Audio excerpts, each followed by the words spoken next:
Hello friends, I am VM. I'm going to show you how to connect IP camera with NVR. Okay, now click on plus icon, select IP address. My camera IP address is 1.158. Click on add. When I am add camera, now you see on screen error shown, service returned, message error.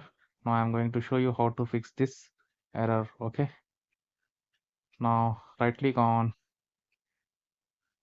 screen, then click on add camera. First you delete camera. Okay, now search camera and check camera IP address.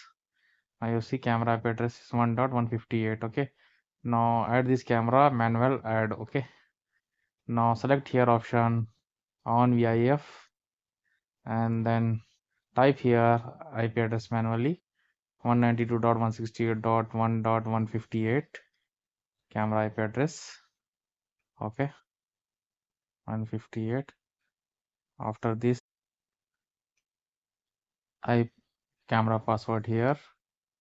Okay, then click on this encryption option and TCP IP.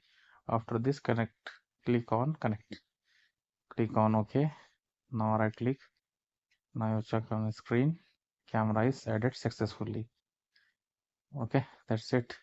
Thank you for watching me. See you on next video.